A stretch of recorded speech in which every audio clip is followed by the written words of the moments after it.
नवरात्र में लखनऊ की चंद्रिका देवी मंदिर में भक्तों का हुजूम है और बड़ी संख्या में श्रद्धालु दर्शन के लिए पहुंचे हैं।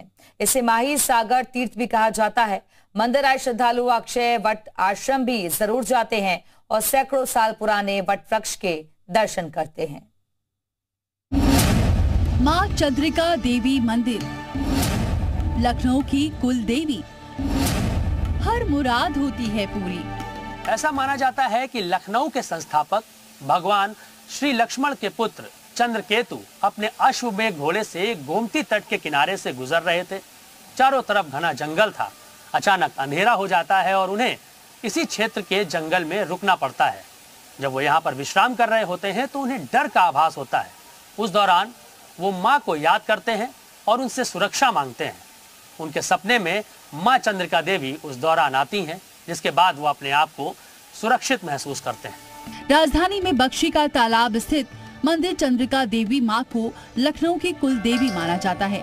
चाहे आम हो या खास, शुभ कार्य करने से पहले चंद्रिका देवी के दर्शन करने जरूर आता है। में तो कम से कम मान लो 1 लाख, 1.5 लाख, 2 लाख आदमी आ जाता है दिन में।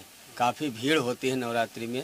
10 दिनों काफी मेला लगता है। नहीं, हम लोग मन्नत तो खैर नहीं मांगते हैं, लेकिन सर झुकाते हैं और सर झुकाने से ही हमें सब कुछ मिलता है।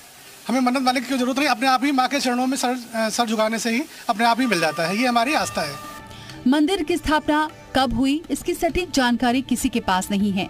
पुजारी बताते हैं कि नीम के खोखले पेड़ से देवी माँ प्रकट हुई हैं। ऐसा कहा जाता है कि द्वापर युग में भगवान श्री कृष्ण ने घटोत्कच के पुत्र बर्बरीक को शक्ति प्राप्ति के लिए इस स्थान के बारे में बताया, जिसके बाद बर्बरीक यहाँ पहुंचे और लगभग 3 सालों तक माँ चंद्रिका देवी की यहाँ पर उपासना की। उसके बाद यहाँ पर भव्य मंदिर का निर्माण हुआ, लेकिन 12वीं शताब्दी में विदेशी आक्रमणकारियों ने इस मंदिर को क्षतिग्रस्त कर दिया।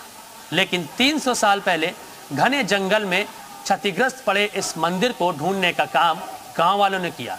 इसके बाद इस मंदिर का धीरे धीरे निर्माण होने लगा और आज इसकी महत्ता पूरे देश में है। एक मान्यता के मुताबिक पांडव भी इस तीर्थ से जुड़े रहे। द्वापर युग में 5 पांडव पुत्र द्रौपदी के साथ वनवास के समय इस तीर्थ पर आए थे। श्रद्धालु मनोकामना पूरी करने के लिए मां के दरबार में आकर मन्नत मांगते हैं, चुंदरी की गांठ बांधते हैं। मनोकामना पूरी होने पर मां को चुनरी प्रसाद चढ़ाकर मंदिर परिसर में घंटा बांधते हैं। अपनी मन्नतें माता जी के दरबार में मानने लगी। जिसकी जैसी मान्यताएं पूर्ण हुई, वो उसी तरीके से माता जी के दरबार में काम किया। जब से माँ के दरबार में आने लगे हैं, हमारी बहुत लंबी सी उम्र हो गई। मैं पहले एक एक पैसे को तरसता था। आज माँ की छाया से हमेशा हमारे पास 10-20 हज़ार रुपया बना रहता है, क्योंकि ये माँ की देन है। इस मंदिर को माही सागर तीर्थ क्षेत्र भी कहा जाता है। लोग यहाँ पर अपने धार्मिक कार्यक्रमों के लिए पहुँचते हैं। ऐसा माना जाता है कि जिस बच्चे का मुंडन इस मंदिर प्रांगण में होता है, वो कभी भी बीमार नहीं पड़ता। माही सागर संगम तीर्थ के पुरोहित और यज्ञशाला के आचार्य ब्राह्मण हैं। माँ के मंदिर में पूजा अर्चना पिछड़ा वर्ग के मालियों और पछुआ देव के स्थान भैरवनाथ पर आराधना अनुसूचित जाति के पासियों की ओर से कराई जाती है। ऐसा दूसरी जगह मिलना मुश्किल है। माता जी का इतिहास तो बहुत पुराना है, आज से नहीं, बहुत पुराना है। और माता जी जो है स्वयं प्रकट हैं।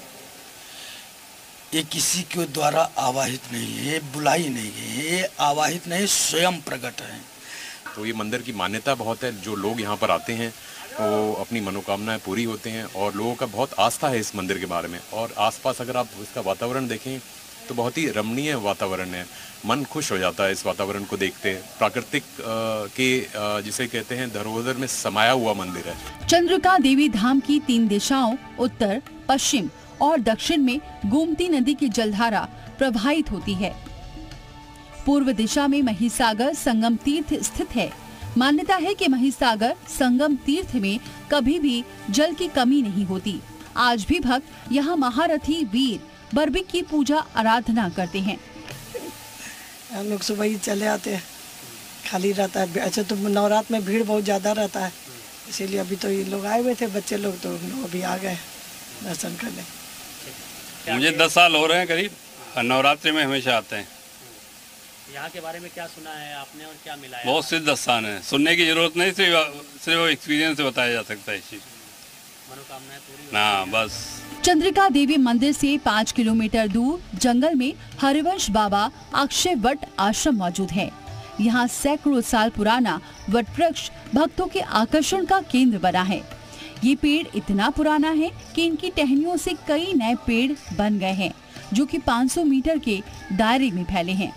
लगभग 300 वर्ष पूर्व जब मां चंद्रिका देवी मंदिर का पुनर्निर्माण हुआ तो उस दौरान श्री हरिवंश बाबा मां चंद्रिका देवी का पूजा पाठ करते थे। ये जो आप पेड़ देख पा रहे हैं ये अपने आप में एक अद्भुत पेड़ है। अक्षय वट आश्रम के नाम से जाना जाता है और चंद्रिका देवी मंदिर से लगभग 4 से 5 किलोमीटर दूरी पर जंगल के रास्ते से ये आपको आश्रम देखने को मिलेगा।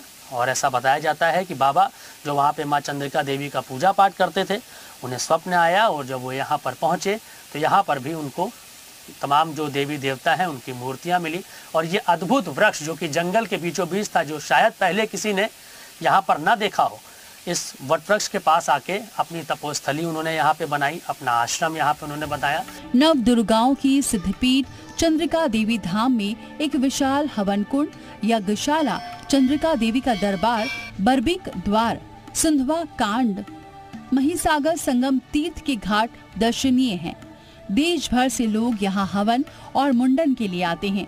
इसके अलावा कीर्तन, सत्संग भी आयोजित होते हैं। लखनऊ से जी मीडिया के लिए मयूर शुक्ला की रिपोर्ट।